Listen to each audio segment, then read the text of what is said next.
trazendo-nos uma palavra daquilo que Deus tem feito em sua vida, daquilo que Deus tem falado ao seu coração.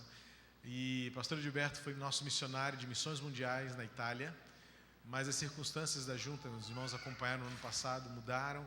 A junta precisou refazer todo o seu quadro de missionários por uma questão de reorganização, de reestruturação, por conta da contingência financeira do mundo.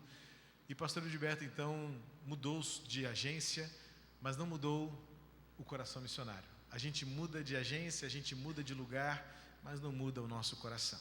E ele agora está se preparando com a sua esposa, a Priscila, e seus dois filhinhos, a Valentina e o Pietro, para retornarem à Itália, que era o lugar onde eles atuavam, mas agora para trabalhar especificamente com os refugiados. Ele trabalhava plantando uma igreja na cidade de Mantova. Era Mantova, né? Rimini. E agora está voltando para a Itália para atuar na Sicília, que é o lugar mais estratégico no continente europeu, daqueles que estão indo do mundo árabe para o continente ocidental, de forma a buscar uma nova chance. Estou vendo ali o olhinho da Denise brilhando, não é? E sem dúvida o pastor Gilberto irá nos abençoar com o desafio que Deus colocou em seu coração e da forma como Deus tem conduzido a sua vida para servir ao Senhor. Deus abençoe, queridos. Graça e paz, queridos. Bom dia, irmãos. Para mim, como disse no primeiro culto, é um momento o momento de estar aqui é um momento de muita alegria, muita gratidão a Deus também. Nós somos muito gratos a Deus pela vida do pastor Purim, pela Giane também, a família pastoral. Eles são nossos pastores também.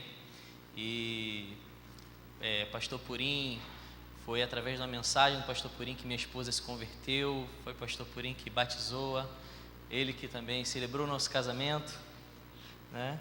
Giane e pastor Purim também, nos nossos momentos de dificuldade no campo, onde a gente precisava de um ombro para chorar, eles estavam ali presentes e são queridos para a gente. Trago um abraço da minha esposa também à igreja, ela não pôde vir, e temos um casal de filhos, Valentina de 5 anos e Pietro de 1 ano e 5 meses, completa hoje, 1 ano e 5 meses. E irmãos, nós temos um desafio muito grande, nós temos esse desejo do coração. Deus falou ao nosso coração a respeito do trabalho com refugiados, e então gostaria de compartilhar um pouquinho daquilo que Deus tem falado conosco, daquilo que entendemos de fazer.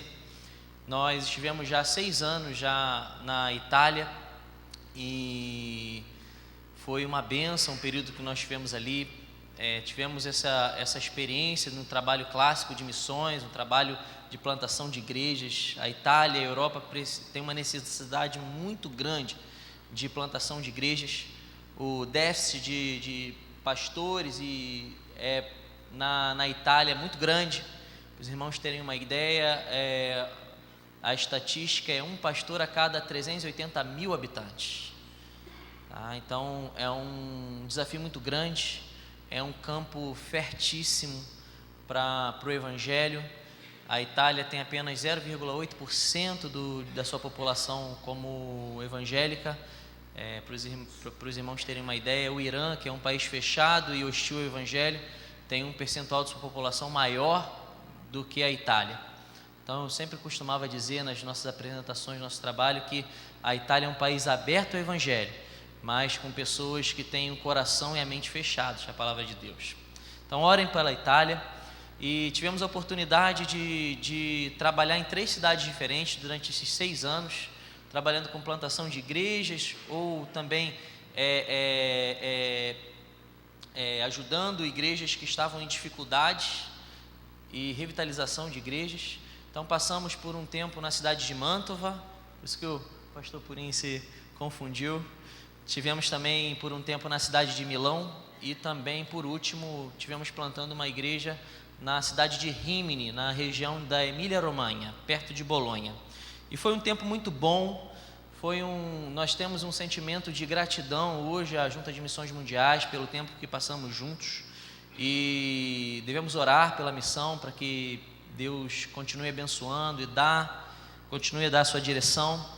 Mas ao mesmo tempo, irmãos, que nós estávamos lá felizes fazendo aquilo que que Deus estava propondo no nosso ministério, começou a acontecer essa questão, né, essa grande crise com refugiados, guerras civis, Estado Islâmico, a Boko Haram na África, e enfim, que proporcionou o maior movimento migratório da história da humanidade. É exatamente isso que nós estamos vivendo hoje. É um fluxo migratório, irmãos, num número de mais de quase 700 mil pessoas migrando das suas regiões em busca de paz, de liberdade religiosa, de liberdade de expressão, de viver, de lutar para se ter vida. E quando nós começamos a ver aquilo acontecendo onde morávamos, nós começamos a orar e pedir ao Senhor: Senhor, nós estamos aqui e isso está acontecendo, e nós nos colocamos nas Tuas mãos, para que o Senhor faça a Sua vontade. Se o Senhor quiser que a gente faça algo diferente, que a gente cuide dessas pessoas, que o Senhor vai inclinando o nosso coração em direção à Sua vontade. E assim começou esse amor que Deus no nosso coração, e essa inclinação com um trabalho diferente daquilo que a gente estava fazendo, um trabalho socio-missional, um trabalho em que a gente tem pensado hoje num cuidado integral do refugiado. E hoje existe mais de 10 nacionalidades participando desse fluxo migratório.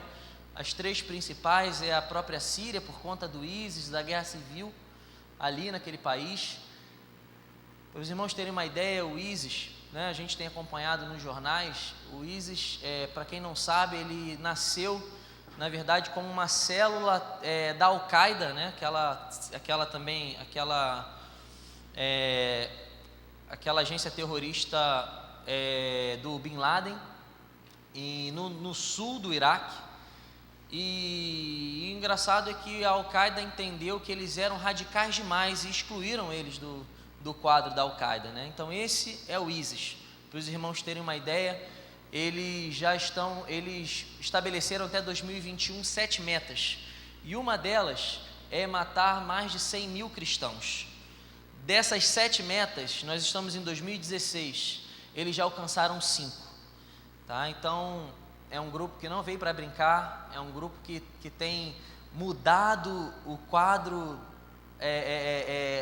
sociopolítico do Oriente Médio e da África.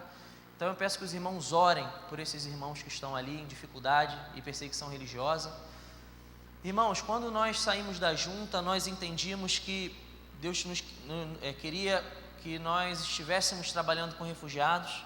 Então nós conhecemos uma missão chamada Mais, que é a missão de apoio à igreja sofredora. É uma missão nova, brasileira, de apenas 6 anos, que nasceu através da demanda do terremoto do Haiti, e dali ela tomou uma proporção bem interessante. Já possui mais de 8 bases espalhadas pelo mundo.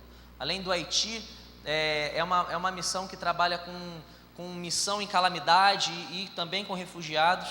Então não existiu desde 2010 uma catástrofe natural em que a missão não esteve presente logo após o ocorrido, e se estabelecendo nesses locais, criando ações que minimizassem os problemas da comunidade e ajudasse a movimentar aquela realidade ali sofredora. Eu gostaria de passar um vídeo para os irmãos terem uma ideia sobre o que é o trabalho da Mais e sobre a existência de 2 igrejas hoje no mundo, que eu gostaria de fazer com que os irmãos tivessem conhecimento. Pode passar, por favor. No mundo existem 2 igrejas, a igreja estável e a igreja sofredora. Se você está assistindo esse filme, provavelmente faz parte da igreja estável. Então quem é a igreja sofredora? Nos últimos anos, milhões de pessoas foram deslocadas para centros de refugiados no mundo. Milhares perderam suas vidas e suas casas em catástrofes e guerras. E a cada minuto, sim, a cada minuto, 15 crianças têm suas vidas tomadas pela fome e miséria. Vivemos em um mundo com constantes mudanças e nem todos têm uma chance, nem todos têm uma voz. E todos os dias nossos irmãos, a igreja sofredora, são afetados por catástrofes, revoluções e perseguições e clamam por alguém que ouse erguer sua voz, que ouse ser a resposta. Com o sentimento de que juntos somos todos membros do mesmo corpo, de que juntos sofremos, mas juntos venceremos, nasce a Mais, missão em apoio à igreja sofredora. Somos guiados pelo chamado irresistível do amor de Cristo a atender o clamor da igreja espalhada pelo Brasil e pelo mundo. A Mais, por meio de projetos de desenvolvimento comunitário, tem tocado vidas que foram devastadas por catástrofes naturais, restaurando esperança para famílias ao redor do mundo com programas de microcrédito, acolhendo refugiados de guerra no Brasil e trabalhando com igrejas locais, mostrando que há nova vida em Cristo, capacitando e discipulando mobilizadores e missionários como escolas de missões para alcançar os lugares ainda não tocados pelo amor de Deus.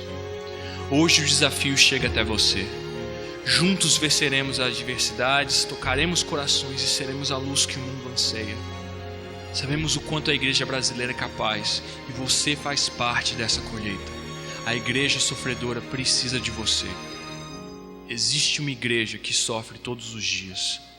Ouse ser a resposta. Existe uma igreja que sofre todo dia. Ouse ser a resposta. Eu gostaria de convidar os irmãos para abrir as suas Bíblias no Evangelho de Marcos, capítulo 1. Veremos do versículo 40 até o versículo 45, até o final desse capítulo.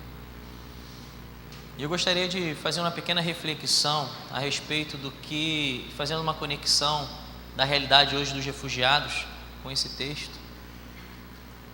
E o grande desafio, me senti muito desafiado sobre esse texto, sobre como podemos ter um tempo de recomeçar. Como podemos recomeçar?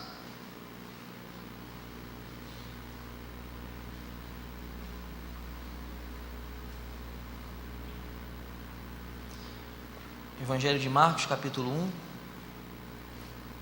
a partir do versículo 40. Amém? Um leproso aproximou-se dele e suplicou-lhe de joelhos: se quiseres, podes purificar-me? Cheio de compaixão, Jesus estendeu a mão, tocou nele e disse: quero, seja purificado. Imediatamente a lepra o deixou e ele foi purificado. Em seguida Jesus o despediu com uma severa advertência: olhe, não conte isso a ninguém, mas vá mostrar-se ao sacerdote e ofereça pela sua purificação os sacrifícios que Moisés ordenou, para que sirva de testemunho. Ele, porém, saiu e começou a tornar público o fato, espalhando a notícia. Por isso, Jesus não podia mais entrar publicamente em nenhuma cidade, mas ficava fora em lugares solitários. Todavia, assim mesmo, vinha a ele gente de todas as partes. Irmãos, talvez a realidade desse homem, que a gente não conhece o nome, mas o texto já mostra o estigma que ele levava, que era chamado pela doença que ele carregava. Existia grandes movimentos que o impediam e iam contra este homem na sua época. Se a gente pensar no movimento social em que aquele homem, pelo fato de ser um leproso, o impedia de viver em sociedade, mas precisamente dentro, no seio de sua família, o impedia inclusive de exercer a sua profissão. Aquele homem vivia aos redores das cidades. Os leprosos viviam em sepulcros, em cavernas. Outro movimento que ia contra aquele homem naquela época, que talvez era o mais importante, que era o movimento religioso.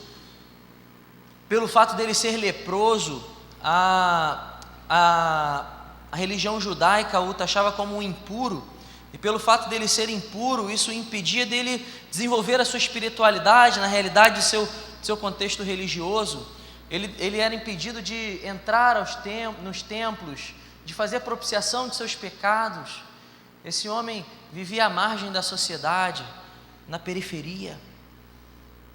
Esse homem era um invisível, um homem que vivia sem sua dignidade, que vivia num contexto de grande dificuldade, que talvez para entrar dentro da cidade deveria gritar leproso, para que as pessoas pudessem saber que tinha um leproso em proximidade e se afastavam, impediam que aquele homem pudesse tocar nele.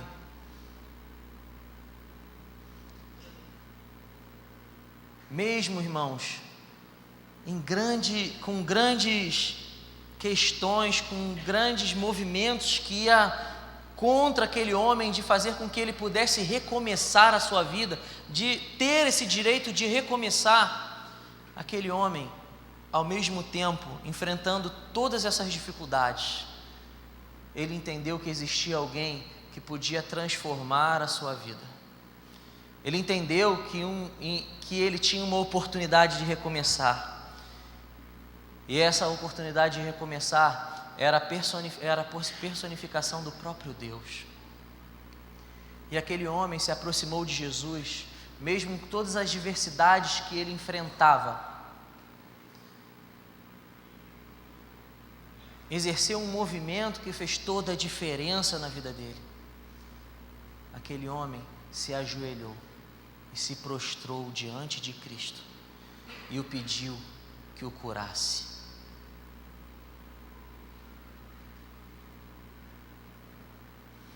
Imediatamente Jesus olhou para aquele homem, o tocou e o disse: eu quero.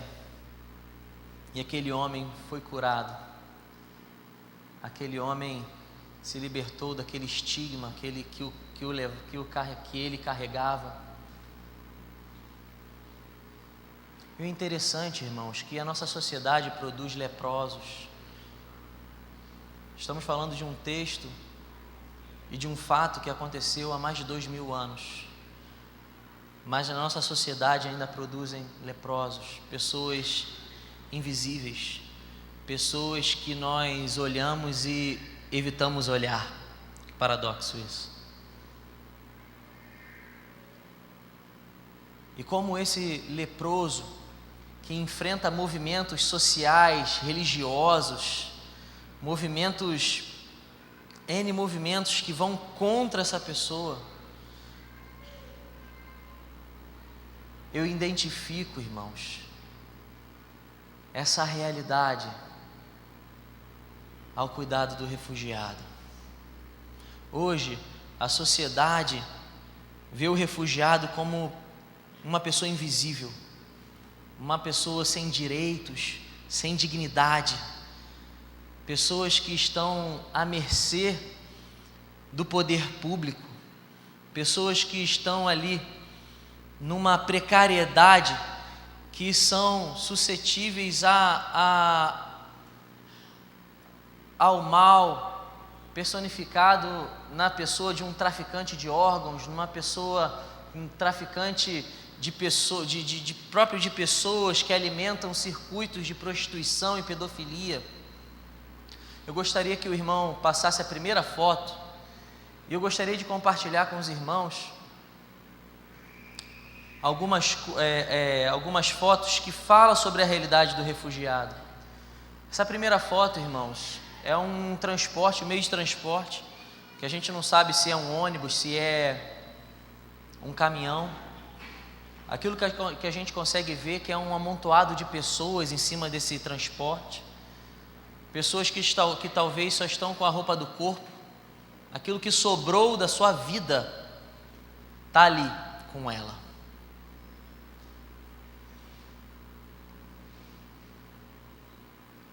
Quando ela consegue chegar ao litoral da África, talvez os grandes portos de escoamento de refugiados se encontram em cidades da Líbia, cidades da Tunísia. Eles começam a uma travessia no mar. Pode passar mais uma foto, por favor. Barcos precários com funções pesqueiras e não de transporte humano. Barcos que talvez teriam a capacidade para no máximo 30 pessoas, carregam 400. Muitos são obrigados a entrar nos barcos e se deparam com realidades que eu peço a Deus para que eu e você nunca enfrente. Como, por exemplo, uma mãe decidir em qual filho colocar o colete salva-vidas.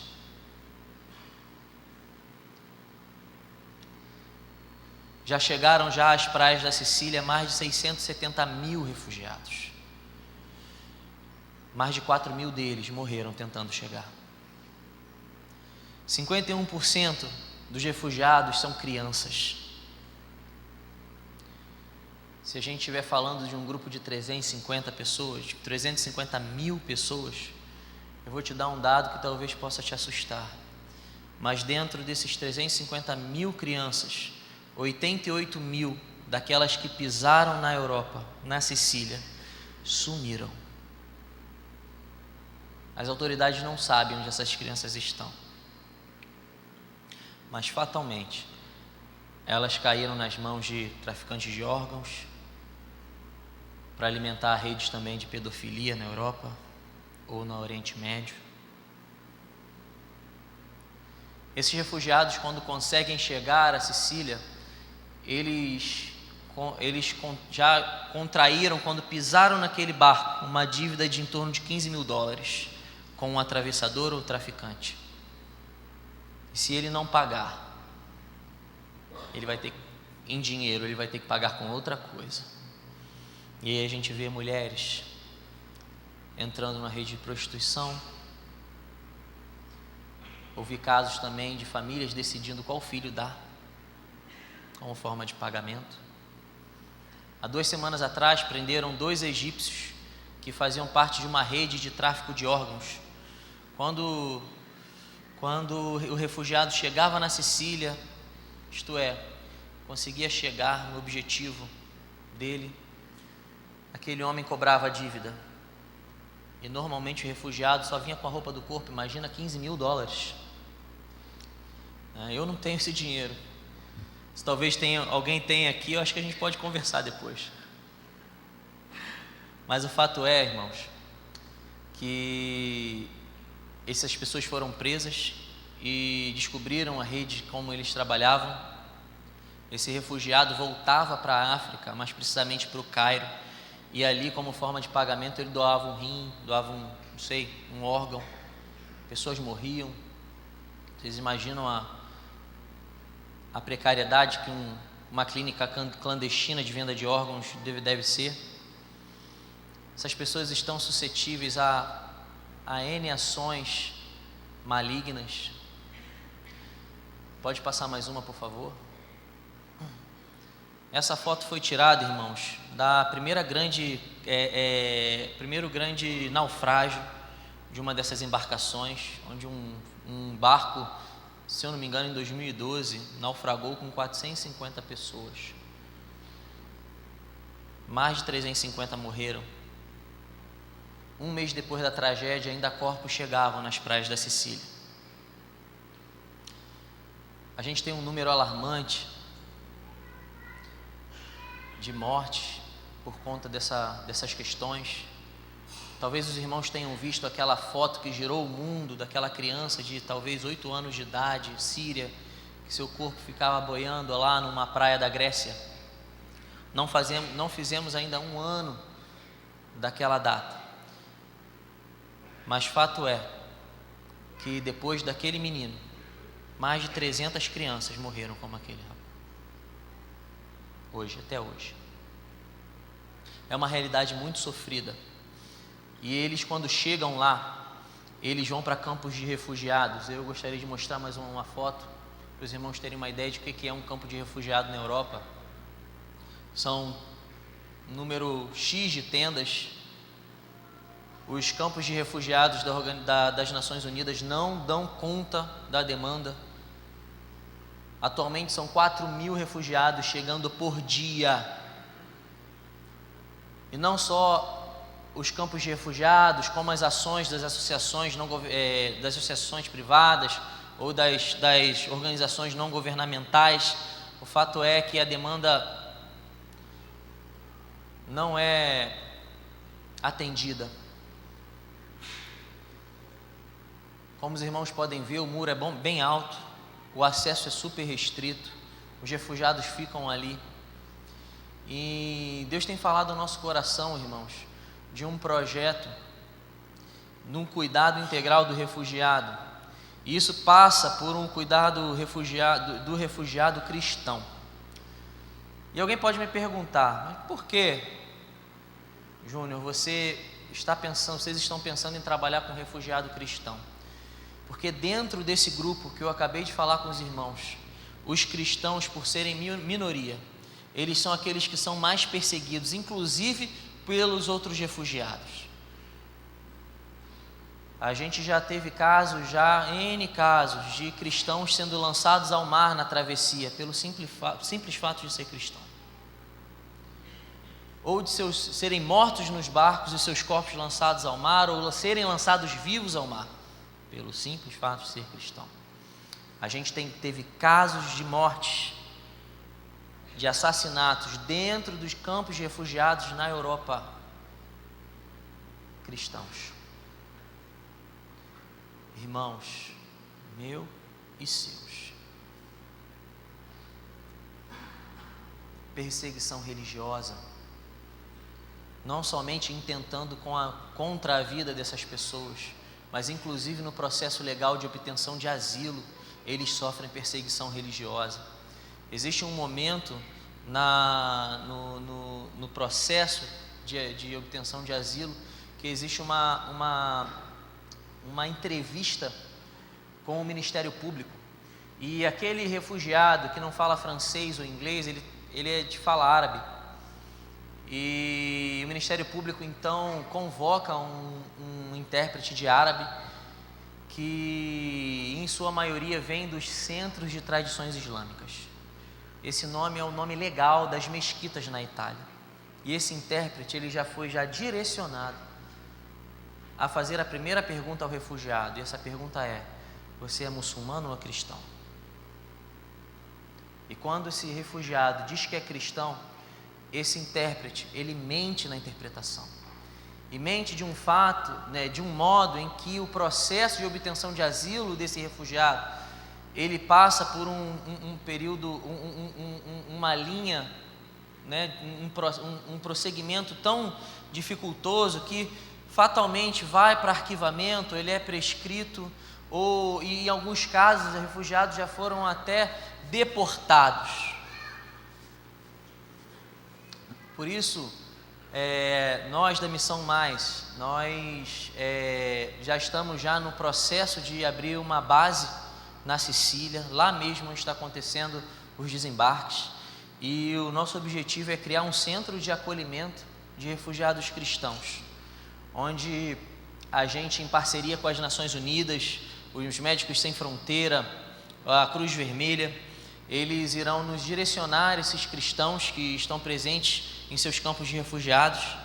Ali a gente vai cuidar por 6 meses desses refugiados, e depois de um período de 6 meses, nós vamos direcionar para algumas igrejas na Europa, parceiras nossas, que darão prosseguimento num período de 1 ano no cuidado integral desse refugiado. Nós estamos passando agora um período no Brasil, depois de 6 anos na Itália, entendendo que nós precisamos de capacitação para a gente poder fazer com excelência aquilo que Deus tem falado conosco. E então, depois de quase 10 anos, eu sou formado em Direito também, e depois de 10 anos estou passando por esse período de reciclagem na área de Direito Internacional, Público e Direitos Humanos, para que a gente possa dar ajuda jurídica nesse período, no processo de obtenção de asilo desse refugiado. Eu já consegui, ainda quando estava lá, reconhecer meu diploma lá e fazer um curso de antidiscriminação pelo governo, para que eu tenha uma certificação e tenha cuidado com esse imigrante. A minha esposa, por sua vez, a formação dela é na psicologia. Inclusive, antes de irmos para o campo, ela atendia aqui na igreja do Meia. E ela está hoje fazendo um curso numa linha terapêutica chamada EMDR, que é uma linha terapêutica que é indicada pela Organização Mundial de Saúde no cuidado com o refugiado e no cuidado com pessoas que sofrem traumas em calamidades, né? E além disso, nós já estamos de mudança. Na próxima semana iremos para Curitiba, que é a sede da nossa missão, onde a nossa missão já tem recebido refugiados sírios e paquistaneses aqui no Brasil, e ali a gente vai ter um grande período de prática no cuidado do refugiado, usando também as nossas formações, e além de uma parceria com a Igreja Evangélica Árabe, do pastor Marcos Calisto, que já foi missionário da Junta também, no Oriente Médio, para mais de 15 anos, e ali ele nos fez o convite de cuidar de 2 células de sírios. Gostaria até que o irmão passasse mais uma foto. Esse é o grupo que a gente tem cuidado, um dos grupos que a gente tem cuidado, que é uma célula de um pequeno grupo de sírios cristãos. O interessante é que o objetivo de cuidarmos de cristãos, irmãos, não significa que essas pessoas já tiveram um encontro com Cristo. É normal no Oriente Médio, na África Setentrional, o cristão ser cristão e ser considerado cristão pelo fato de vir de famílias cristãs. E a gente já se deparou na missão com vários desses cristãos que, quando se depararam a um período na missão, um período de devocionais, um período de oração, um período de ver uma caminhada com Cristo, essas pessoas se converterem verdadeiramente. O caso é, inclusive, pessoas que estão presentes naquele pequeno grupo. Nós ficaremos lá em Curitiba até dezembro. Depois passaremos por um período de imersão do inglês, porque nos Estados Unidos até o final de junho, para que depois a gente volte para a Itália. O inglês é fundamental para a gente hoje, porque nós temos afluência no italiano, depois desses 6 anos que tivemos ali, mas os refugiados não falam italiano, acabaram de chegar lá. E como o inglês é a língua universal, e a gente também, além de cuidar, de precisar do inglês para falar com o refugiado, a gente precisa do inglês também para se comunicar com as igrejas parceiras na Europa, para que eles possam receber e dar continuidade no cuidado integral com o refugiado. E nós temos grandes desafios, não somente na parte da capacitação, do treinamento, mas também temos um grande desafio no levantamento de recursos, para que a gente possa ir para o campo e exercer aquilo que Deus tem feito e pedido para que a gente faça. E quando eu volto ao texto e vejo as questões daquele leproso, e vejo a realidade que ele estava inserido, e ao mesmo tempo a decisão que Jesus tomou ao se deparar com aquele leproso, eu gostaria de compartilhar com os irmãos 3 coisas que eu aprendo com Cristo. Primeira coisa, irmãos, quando Jesus se deparou com a realidade daquele homem, ele decidiu ser um paradigma para a realidade daquele homem. Um paradigma significa ser um modelo de referimento, ser um exemplo.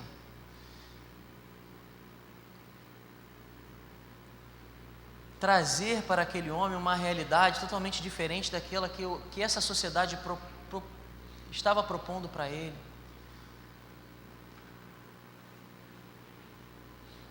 Jesus amou aquele homem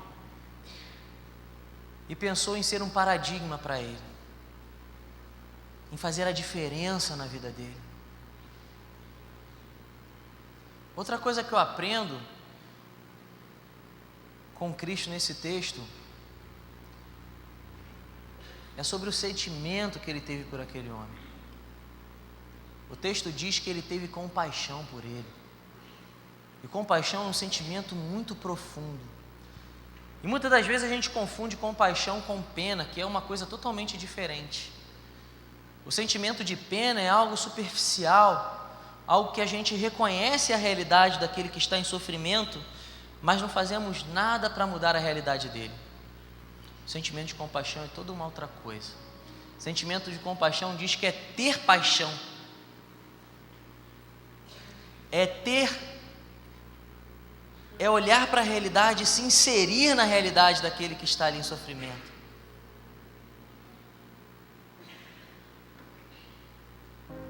É viver e se colocar no lugar do outro, no existencial daquele que ele vive.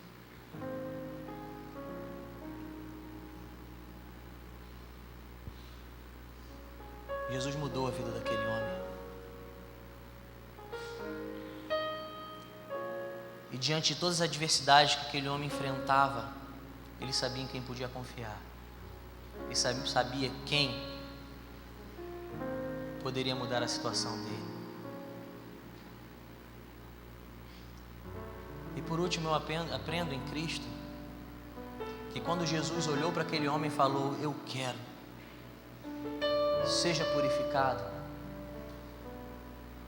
Jesus não pensou somente em cuidar e curar a doença dele. Jesus olhou para aquele homem e viu ele como um todo. Olhou para as demandas da vida dele e o curou. Quando Jesus o curou, Jesus somente não restaurou a sua saúde física, mas restabeleceu também a sua saúde emocional.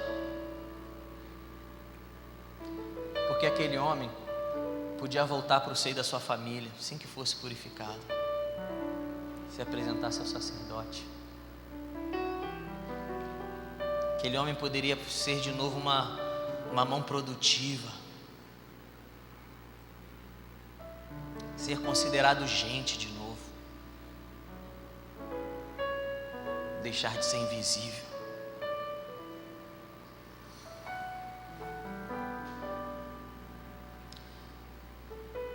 Jesus deu a possibilidade dele restabelecer uma relação de espiritualidade novamente. Aquele homem podia, como Jesus disse, se apresente ao sacerdote. Aquele homem podia novamente estabelecer e praticar a sua religião. Poderia voltar ao templo, fazer propiciação pelos seus pecados. Aquele homem podia voltar a participar das festas religiosas da sua cidade. Aquele homem podia entrar de novo no templo. Nós, como Igreja de Cristo, queridos,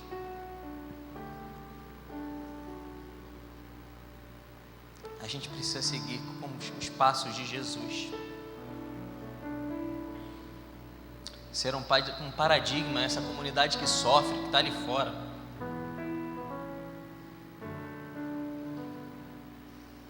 Cuidar daqueles que são invisíveis aos olhos daqueles que não conhecem a Cristo.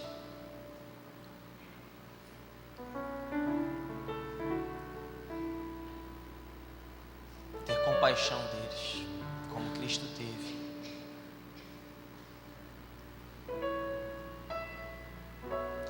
E olhar a realidade do outro como uma realidade total, integral. Não pensar em resoluções superficiais.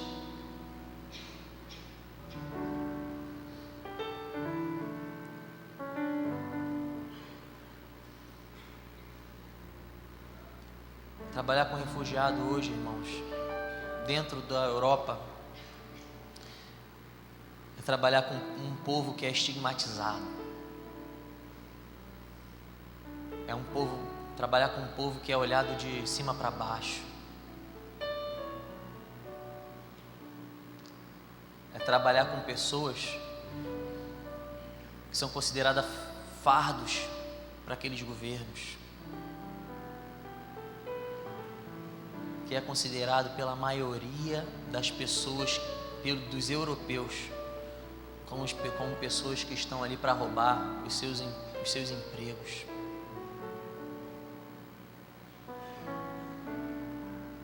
são consideradas pessoas que estão ali para desfrutar de uma mordomia que eles nunca tiveram.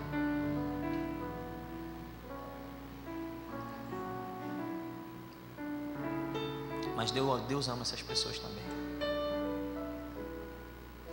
E Deus tem um plano na vida delas. E eu queria desafiar os irmãos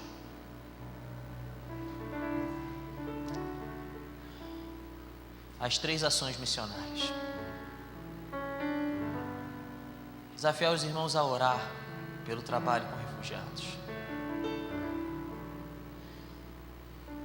Desafiar os irmãos a irem, aqueles que se sentem chamados a ir.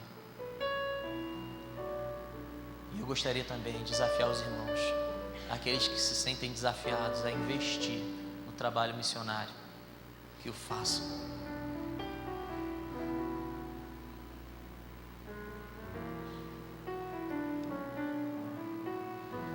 A minha oração, irmãos, é que o Senhor possa levantar homens e mulheres nesta geração que estejam dispostos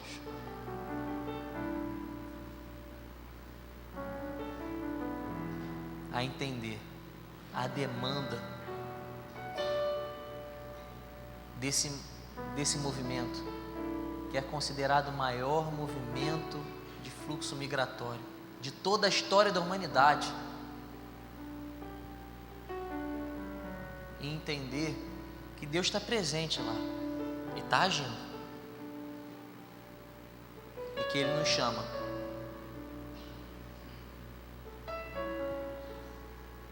para sermos coparticipantes dessa obra. Se talvez algum irmão tenha se sentido impactado e queira fazer alguma coisa, ou queira mais informações sobre o trabalho com refugiados, eu estarei depois do culto ali, aqui no templo, para falar com os irmãos e as irmãs. Que Deus os abençoe. Que os irmãos continuem a orar, pensar em missões. Que os irmãos continuem a serem homens e mulheres dispostos a ser a resposta de um mundo que cada vez mais parece não ter sentido. Que Deus os abençoe.